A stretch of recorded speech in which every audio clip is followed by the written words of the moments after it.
Hello साथियों, नमस्कार साथियों, आपका रोजगार आईटीआई अवधेश में स्वागत है। साथियों, आज की क्लास में हम बात करने वाले हैं ITI first year electrician trade theory. इसके पहले आप लोगों का जो है टोटल जो है 13 क्लास जो है हो चुका है। जो भी छात्र जो है इसके पहले की क्लास न देखे हो, आप जो है प्लेलिस्ट में जाकर जो है वहां से क्लास देख सकते हैं। और साथ में मैं आप लोगों को बता दूं साथियों, ये जो मैं आप लोगों को प्रश्न करा रहा हूं, ये एनसीईआरटी बोर्ड के द्वारा जो है निमी पैटर्न पे आधारित जो प्रश्न है, और यही प्रश्न जो है आप लोगों की परीक्षा में जो है पूछे जाते हैं। और आपको बता दूं साथियों, ये प्रश्न निमी पैटर्न पे आधारित जितने भी प्रश्न हैं, इसे हल कराने के बाद आपको ये जो प्रीवियस ईयर में पेपर हो चुके हैं आंसर शीट के साथ जो है आपको यहाँ पर हल कराऊंगा। ठीक है, तो आइए साथियों क्लास को स्टार्ट करते हैं। और क्लास को स्टार्ट करने से पहले मेरे भाई आप लोगों से एक छोटा सा निवेदन रहेगा कि आप लोग जो भी साथी चैनल पे पहली बार हो, चैनल को सब्सक्राइब कर लीजिएगा और अपने मित्र के पास भी क्लास को शेयर कर देना, ताकि वे भी जो है क्लास से जुड़कर अपनी पढ़ाई कर सके। ठीक है, तो देखिए मेरे भाई, यहाँ पर जो पहला प्रश्न आप लोगों से कह रखा है कि चुंबक की कौन सी विशेषता दर्शाई गई है। आपके सामने जो चित्र दिख रहा है, इस चित्र में जो है आपको कहा गया है कि ये जो चुंबक दिखाया गया है, इसमें जो है क्या विशेषता दिखाई गई है। यहाँ पर देख सकते हैं आप, एक तरफ साउथ दिखाया गया, एक तरफ नॉर्थ दिखाया गया है। ठीक है, यानी यस की बात की गई है। और मैंने आपको पहले भी बताया था कि चुंबक की दिशा को जो है डिनोट करता है यन और यस। ठीक है, तो ऑप्शन की अगर आप बात करोगे तो यहाँ पर देखिए पहला ऑप्शन क्या कर रखा है कि दिशी विशेषता। कहने का मतलब ये दिशा डायरेक्शन की ही जो है यह विशेषता बता रही है, तो आपका आंसर जो बन जाएगा यहाँ पर पहला ही बन जाएगा। अगर हम बात करें यहाँ पर जो है सीधे तौर पे जो आपका कर रखा है, यहाँ पर देखिए प्रेरण विशेषता जो है ये जो है हमारा धारा प्रवाह को जो है डिनोट करता है। तो अगर हम बात करें, आंसर आपका क्या हो जाएगा, दिशीय विशेषता हो जाएगा। ठीक है, अगले प्रश्न पे हम बात करते हैं।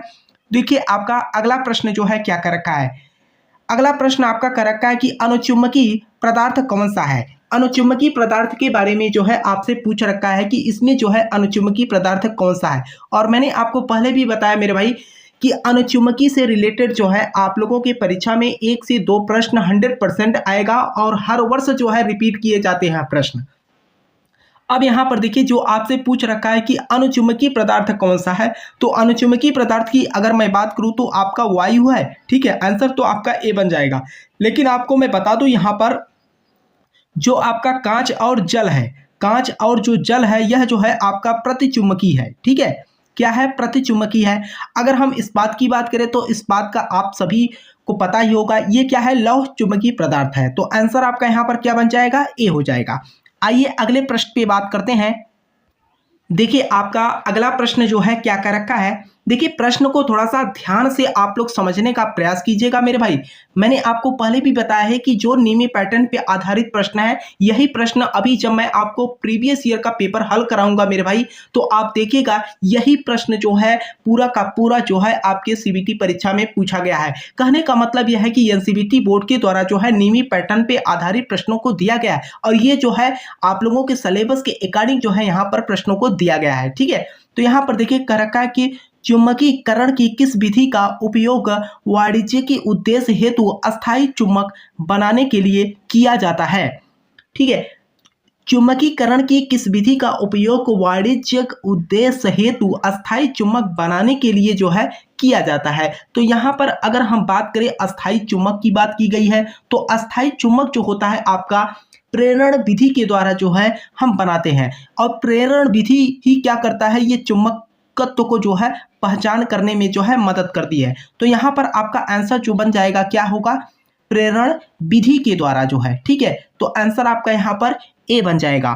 आइए अगले प्रश्न पे हम बात करते हैं। देखिए अगर आपको किसी भी प्रश्न को लेकर जो है कोई डाउट या कोई प्रश्न आपके मन में हो मेरे भाई, तो आप जो है प्रश्नों को जो है कमेंट बॉक्स में भी कमेंट कर सकते हैं। बाकी आप शॉर्ट स्क्रीन करके जो है जो चैनल का व्हाट्सएप नंबर है उस पर भी जो है आप मैसेज कर सकते हैं। और मैं आपको बता दूं मेरे भाई, निमी पे आधारित जो आप लोगों के प्रश्न दिए गए हैं और जो उत्तर माला दिया गया है, वह उत्तर माला में बहुत सारे प्रश्नों को जो है गलत दिया गया है। ठीक है, अब गलत क्यों दिया गया है मैं आपको बता दूं। जब आंसर शीट जारी करती है एनसीईआरटी बोर्ड, तो वहां पर कुछ और है और यहां पर कुछ और है। ठीक है, और रूल के तहत भी जो है गलत है। तो आपको मैं बता दूं, जो प्रश्न आपके गलत होंगे उनको भी मैं आपको बता दूंगा, सही तरीके से बताऊंगा, ठीक है। यहाँ पर देखिए अगला प्रश्न आपका क्या कर रखा है कि यदि घुमावों के बीच की दूरी बढ़ती है तो प्रेरण का प्रभाव क्या है। यहाँ पर कह रखा है कि अगर हम घुमावों की दूरी को जो है कम कर दें तो वहाँ पर जो है क्या प्रभाव पड़ेगा। तो सीधे तौर पे अगर हम बात करें, यल बराबर आपका होता क्या है, यल बराबर आपका होता है म्यू नॉट और म्यू आर और यन का स्क्वायर और ए बटे क्या होता है, यल होता है, ठीक है। तो यहाँ पर पूछ रखा है यदि घुमावों के बीच की दूरी बढ़ती है तो प्रेरण का प्रभाव क्या होगा। अगर दूरी बढ़ेगी मेरे भाई तो यहाँ पर जो है प्रेरण का जो प्रभाव होगा वह क्या हो जाएगा, घट जाएगा, ठीक है। लेकिन मैं आपको बता दूं यहाँ पर नेवी ने जो है आंसर बढ़ेगा ये मान रखा है, तो आप ध्यान रखिएगा आपका आंसर क्या हो जाएगा, घटेगा, ठीक है।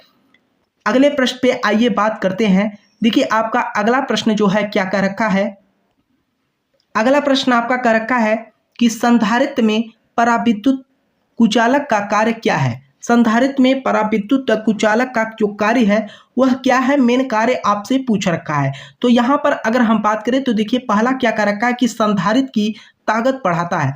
संधारित्र की जो है क्या ताकत बढ़ाता है, जी नहीं, प्लेटों के बीच किसी भी धारा प्रवाह को क्या करता है, रोकता है। प्लेटों के बीच किसी भी धारा प्रवाह को जो है हम इसके द्वारा जो है रोकने का ही काम करते हैं। तो आंसर आपका यहाँ पर क्या बन जाएगा, बी हो जाएगा। प्लेटों के बीच किसी भी धारा प्रवाह को जो है हम रोकने का कार्य करते हैं। अगले प्रश्न पे बात करते हैं। तो अगला प्रश्न जो है आपका, अगला प्रश्न कह रखा है कि संधारित्र में धारिता का मान किस कारक के द्वारा निर्धारित हो रहा है। संधारित्र में धारिता का मान किस कारक के द्वारा निर्धारित हो रहा है, तो यह पूछ रखा है। तो यहाँ पर अगर हम बात करें तो सबसे पहले तो C बराबर आप लोगों का क्या होता है, सिग्मा A अपान क्या होता है, D होता है। अब ये जो है किस पर निर्भर करता है या किस पर निर्धारित है, तो इस फार्मूले से ही हम पता कर लेंगे। अब एरिया की बात किया गया है, यहाँ पर क्षेत्रफल की बात की गई है, और ये जो है प्लेटों के बीच की जो है दूरी जो है उसके बारे में बात की गई है। तो यहाँ पर अगर हम बात करें तो प्लेटों के क्षेत्रफल पर जो है यह क्या करता है, निर्धारित होता है। संधारित्र में धारिता का मान किस कारक के द्वारा निर्धारित होता है, तो प्लेटों के क्षेत्रफल पर जो है निर्भर करता है। आंसर आपका यहाँ पर ए हो जाएगा। आइए अगले प्रश्न पे हम बात करते हैं। तो देखिए आपका अगला प्रश्न जो है क्या कर रखा है, अगला प्रश्न आपका कर रखा है कि आरएफ है, आरएफ युग्मन सर्किट में किस प्रकार के संधारित्र का उपयोग किया जाता है। आरएफ युग्मन सर्किट में किस प्रकार के संधारित्र का उपयोग किया जाता है। तो यहाँ पर जो है आपका अगर हम बात करें तो ये जो है मोनोलिथिक जो आपका होता है इसका जो है हम यहाँ पर उपयोग करते हैं, संधारित्र का उपयोग किया जाता है, ठीक है। आरएफ युग्मन सर्किट में जो है हम मोनोलिथिक का संधारित्र का उपयोग करते हैं। आंसर आपका यहाँ पर क्या बन जाएगा, बी हो जाएगा। आइए अगले प्रश्न पे बात करते हैं। देखिए आपका अगला प्रश्न जो है क्या कह रखा है, अगला प्रश्न यहाँ पर आपका कह रखा है कि सस्पेंस की इकाई क्या है। तो यहाँ पर जो है आपको मैं बता दूं, G बराबर क्या होता है, 1/R होता है, और प्रतिरोध का जो है मात्रक क्या होता है, ओम होता है। तो यहाँ पर जो है प्रति ओम है, तो ये जो है आपका क्या हो जाएगा, मोह हो जाएगा। आपको भी पता है कि प्रतिरोध का जो उल्टा होता है वह आपका मोह होता है, ठीक है। तो आंसर आपका यहाँ पर क्या बन जाएगा, ए हो जाएगा। अगले प्रश्न पे हम बात करते हैं। तो देखिए आपका अगला प्रश्न जो है क्या कर रखा है, देखिए यहाँ पर कह रखा है कि प्रेरकत्व कुंडली का प्रतिरोध क्या होगा जो 240 वोल्ट पर 5 एम्पियर धारा लेकर 50 हर्ट्ज आपूर्ति 0.8 शक्ति गुणांक है। तो यहाँ पर अगर हम बात करें तो यक्सियल बराबर जो आपका मेन फार्मूला होता है वह आपका 2π/F/L होता है, ठीक है। तो यहाँ पर तो इससे कोई मतलब ही नहीं है। तो अब हम आपको बताते हैं यक्सियल बराबर आपका क्या होता है, यक्सियल बराबर जो है V/I होता है। तो V का मान कितना है यहाँ पर, 40 है, ठीक है। और आई का मान कितना है 50। अगर हम भाग दे रहे हैं तो यहाँ पर टोटल आपके 48 ओम आ रहा है, ठीक है। तो 48 ओम जो है आपका पहला ऑप्शन हो जाएगा। आंसर आपका क्या बन जाएगा यहाँ पर, ए बन जाएगा। अगले प्रश्न पे हम बात करते हैं और अगला प्रश्न देखिए आपका यहाँ पर क्या कर रखा है, यहाँ कह रखा है कि एसी श्रेणी परपथ में अनुनाद आवृत्ति एफ आर को कैसे बढ़ाया जा सकता है, कैसे बढ़ाया जा सकता है। एसी श्रेणी परपथ में अनुनाद आवृत्ति एफ आर को कैसे बढ़ाया जा सकता है, इसको हम जो है कैसे बढ़ा सकते हैं। यहाँ पर देखिए पहला कह रखा है कि प्रेरकत्व मान में वृद्धि करके, अगला कह रखा है कि संधारिता मान में कमी करके। तो हम संधारिता के मान में जो है कमी करके, अब ये होता कैसे है आपको हम बता दें कि जो आपका अनुनाद आवृत्ति होता है एफ आर बराबर आपका फार्मूला होता है 1/2 पाई रूट आपका क्या होता है एल सी। अगर यहाँ पर संधारिता के मान में अगर हम कमी करेंगे तो यहाँ पर हमारे जो आपके संधारित्र है क्या होगा, इसका मान जो है बढ़ेगा। कैसे बढ़ाया जा सकता है, तो आंसर आपका यहाँ पर क्या बन जाएगा, बी बन जाएगा। अगले प्रश्न पे हम बात करते हैं तो देखिए आपका अगला प्रश्न जो है क्या कर रखा है और वेरी वेरी इंपॉर्टेंट प्रश्न है आपकी परीक्षा के लिए। आपको मैं बता दूं यह प्रश्न जो है आपके 2023-2024 में पूछा गया प्रश्न है। यहाँ पर देखिए कह रखा है कि 3 कला रिएक्टिव फायर को निकालने के लिए क्या सूत्र है यदि लाइन वोल्टेज VL और लाइन करंट IL है तो, ठीक है। तो ये आपका जो है PR बराबर होता है √3 VL साइन थीटा। तो आंसर आपका यहाँ पर क्या बन जाएगा, सी हो जाएगा, ठीक है। अगले प्रश्न पे हम बात करते हैं तो देखिए आपका अगला प्रश्न जो है क्या कर रखा है, यहाँ पर कर रखा है कि 3 कला प्रणाली में शक्ति गुणांक 0.5 पश्चगामी से नीचे होने का जो मुख्य कारण क्या है, ये जो है आपसे पूछ रखा है। तो अगर हम बात करें मुख्य कारण की बात की गई है तो मुख्य कारण आपका क्या है, पहला देखिए आपका क्या कर रखा है कि वोल्टेज के उतार चढ़ाव के कारण जो है ऐसा होता है। तो यहाँ पर अगला कर रखा है कि प्रतिरोधक भार के कारण असली शक्ति में जो है क्या बदलाव होता है। और यहाँ पर देखिए आगे कर रखा है कि अधिक प्रेरक भार के कारण जो है प्रतिक्रियाशील शक्ति होती है। तो आंसर आपका यहाँ पर क्या बन जाएगा, आंसर आपका यहाँ पर सी बन जाएगा, ठीक है। अगले प्रश्न पे हम बात करते हैं तो देखिए आपका अगला प्रश्न जो है क्या कर रखा है, अगला प्रश्न आप लोगों का यहाँ पर कर रखा है। देखिए स्टार संयोजित सिस्टम में 3 कला असंतुलित भार में उदासीन चालक में धारा क्या है। कह रखा है कि स्टार संयोजित सिस्टम में 3 कला असंतुलित भार में उदासीन चालक में धारा क्या है, धारा क्या है यह जो है आपसे पूछ रखा है। तो सबसे पहले तो अगर हम बात करें यहाँ पर जैसे कि मान के चलिए 3 आपके मान के चलिए प्रतिरोध हैं, ठीक है, 3 प्रतिरोध हैं यहाँ पर और तीनों को जो है हम अलग अलग डायरेक्शन में हमने जोड़ दिया, ठीक है। तो यहाँ पर जो है ये मान के चलिए संतुलन की अवस्था में है। तो यहाँ पर अगर हमको असंतुलन की अवस्था ज्ञात करनी होगी तो मान के चलिए इसको हम R मानते हैं, ये Y मान लिए और इसको हम B मान लिए। असंतुलन की अवस्था में हम इसका क्या करेंगे, बीजगणितीय योग कर देंगे, ठीक है। तो यहाँ पर देखिए अगर हम बीजगणितीय योग की बात कर रहे हैं तो आपका आंसर यहाँ पर क्या बन जाएगा। देखिए पहला क्या कर रखा है आपका, पहला आपका कर रखा है कि कोई धारा नहीं बहेगी, ऐसा तो नहीं हो सकता। अगला कर रखा है कि कलाओं में धारा का बीजीय योग होगा, कहने का मतलब बीजगणितीय योग के बारे में कह रखा है कि 3 कलाओं में धारा का बीजीय योग होगा। तो आंसर आपका यहाँ पर क्या बन जाएगा, बी बन जाएगा, ठीक है। अगले प्रश्न पे हम बात करते हैं तो देखिए आपका अगला प्रश्न जो है क्या कर रखा है, अगला प्रश्न आपका यहाँ पर देखिए क्या कर रखा है, कर रखा है कि 3 कला में 415 वोल्ट और 50 हर्ट्ज स्टार सिस्टम में केवीए में आभासी शक्ति गुणांक की गणना कीजिए यदि लाइन धारा IL 16 एम्पियर है और जो इसकी शक्ति है 0.8 शक्ति गुणांक पर, ठीक है। तो सबसे पहले तो आपको हम बता दें मेरे भाई, यहाँ पर जो आपका सवाल ये कर रखा है, सबसे पहले तो अगर हम VP की बात करें, यहाँ पर VP आपका क्या दे रखा है 415 वोल्ट, ठीक है। और आपको भी पता है कि VL क्या होता है, VL आपका अगर हम बात करें तो यहाँ पर √3 हो जाएगा और इंटू 415 हो जाएगा, ठीक है। तो आपको फार्मूला पता हो VP बराबर क्या होता है, Vp बराबर आपका क्या हो जाएगा, Vp बराबर आपका यहाँ पर देखिए पावर पूछ रखा है, P बराबर आपका यहाँ पर क्या हो जाएगा, P बराबर आपका हो जाएगा Vp और I, ठीक है। एम्पियर आपका दे रखा है कि 16। अब यहाँ पर हम लिख सकते हैं क्या, √3 और 415 वोल्ट और 16। जब इसका आप आपस में मल्टीप्लाई कर देंगे मेरे भाई तो आपका आंसर जो आएगा यहाँ पर कितना आ जाएगा, 11.5 kVA में आएगा, ठीक है। तो आंसर आप यहाँ पर जो है इसे हल कर लीजिएगा, ठीक है। बाकी अगले प्रश्न में हम बात करते हैं। तो देखिए आपका अगला प्रश्न जो है क्या कर रखा है, अगला प्रश्न आपका कर रखा है यहाँ पर कि 3 कला बिजली मापन में 2 वाट मीटर W1 और W2 की जो रीडिंग क्या होगी यदि पावर फैक्टर 0 है।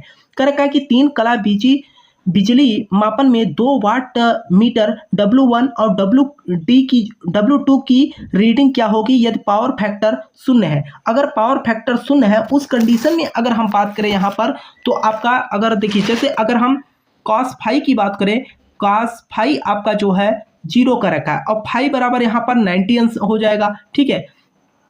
तो आपको हम बता दें, आपको मैंने पहले भी बताया था कि यहाँ पर क्या हो जाएगा, 10 फाई बराबर आपका क्या हो जाएगा, √3 और P माइनस P2 और यहाँ पर क्या हो जाएगा, P1 प्लस P2 हो जाएगा, ठीक है।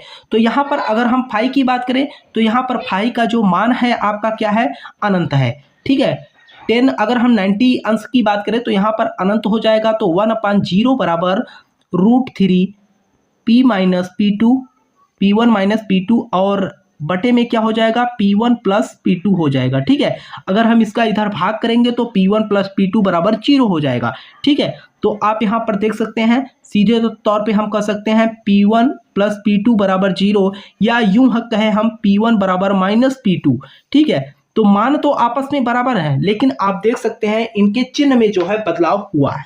तो यहाँ पर अगर हम ऑप्शन की बात करेंगे तो आपका ऑप्शन जो है यहाँ पर क्या बन जाएगा, देखिए पहला ऑप्शन आपका क्या कर रखा है, पहला ऑप्शन यहाँ पर कर रखा कि W1 और W2 दोनों धनात्मक पाठ्यांक है, ऐसा तो नहीं है, एक ऋणात्मक है और एक जो है धनात्मक है। अगला कर रखा है कि W1 धनात्मक है और W2 ऋणात्मक पाठ्यांक है, तो ऐसा भी नहीं है, ठीक है।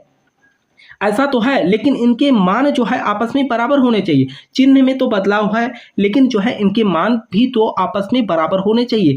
अगले ऑप्शन की अगर हम बात करें, देखिए अगला ऑप्शन आपका क्या कर रखा है, कह रखा है कि W1 और W2 के बराबर है लेकिन विपरीत संकेतों के साथ है, तो आंसर आपका यहाँ पर सी बन जाएगा। अगले प्रश्न की हम बात करते हैं। तो देखिए आपका अगला प्रश्न जो है क्या कर रखा है, यहाँ पर देखिएगा अगला प्रश्न आपका क्या कर रखा है, कह रखा है कि 240 वोल्ट RMS के लिए वोल्टेज का अधिकतम मूल्य क्या है। अधिकतम मूल्य क्या है इसके बारे में जो है आपसे पूछ रखा है। सबसे पहले तो आप लोगों को पता ही है मेरे भाई, फार्मूला पता ही होगा क्या है, VRMS, या अगर हम बात क्या कर रखा है कि RMS, यहाँ पर V बराबर यहाँ पर आपका VM बराबर क्या हो जाएगा, √2 VRMS, ठीक है। तो VRMS का मान जो है आपको दे रखा है यहाँ पर √2 इंटू जो है 240, इसका अगर आप मल्टीप्लाई करेंगे तो कितना आ जाएगा आपका आंसर, 339.5। तो आंसर आपका यहाँ पर सी बन जाएगा, ठीक है। अगले प्रश्न की हम बात करते हैं। तो देखिए आपका अगला प्रश्न जो है क्या कर रखा है, यहाँ पर अगला प्रश्न आपका कर रखा है कि AC सर्किट में रिएक्टिव पावर PR का सूत्र क्या है। PR का जो है आपसे सूत्र पूछ रखा है, तो ये जो है आपका क्या होता है, PR बराबर VI sin थीटा। तो आंसर आपका यहाँ पर क्या बन जाएगा, डी हो जाएगा, ठीक है। तो साथियों ये रहा आज की क्लास, और इसके पहले आप लोगों को मैं बता दूं टोटल जो है आपके 13 क्लास हो चुके हैं। अगर आप पिछली क्लास को न देखे हो तो आपके चैनल के जो है प्लेलिस्ट में जाकर जो है वहां से आप क्लास देख सकते हैं, और आप लोग जो है अपने मित्र के पास भी जो है क्लास को शेयर कर देना ताकि वे भी जो है क्लास से जुड़कर अपनी पढ़ाई कर सके।